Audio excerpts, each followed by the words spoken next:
সকাল সকাল যেখানে পাশের বাড়িতেই ফুচকা ভাজা হচ্ছে, সেখানে আমার মতো ফুচকা লাভাররা কী করে ঘরে বসে থাকতে পারে। তো সকাল সকালে আমি চলে গিয়েছিলাম ফুচকার ওখানে।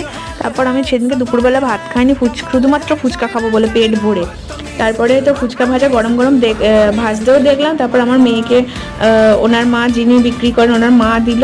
আমি একটাই নিয়েছিলাম, অত তো খাওয়া উচিত না বাবা, ফ্রিতে এমনিতেই আগের দিন রাত্রির থেকে আমাকে অনেকগুলো ফুচকা ফ্রিতে খাইয়েছেন, পয়সা দিতে গেলেও নেয়নি। তারপর একটু আলু টালু সেদ্ধ করার প্রিপারেশনটা দেখছিলাম। আর তারপর তো বিকেলবেলা 3:30 4টের সময় হোল ব্যাটালিয়ন সবাই মিলে পুকুরের পাড়ে দাঁড়িয়ে নারকেল গাছতলায় এই পুরো ব্যাটালিয়ন আসছে। আমার মা মাসিমা সবাই মিলে এই প্রিয় প্রিয় মানুষগুলোর সাথে আমার প্রিয় খাবার প্রিয় জায়গায় দাঁড়িয়ে, তারপরে আবার দূর থেকে প্রিয় গান ভেসে আসছে। কি যে একটা সুন্দর স্বর্গীয় অনুভব হচ্ছিল, কি বলবো, কি ভালো লাগছে এখনো। আবার যাব, আবার খাবো, আর যতদিন না যাওয়া হয় ততদিন অপেক্ষায় থাকবো যাওয়ার।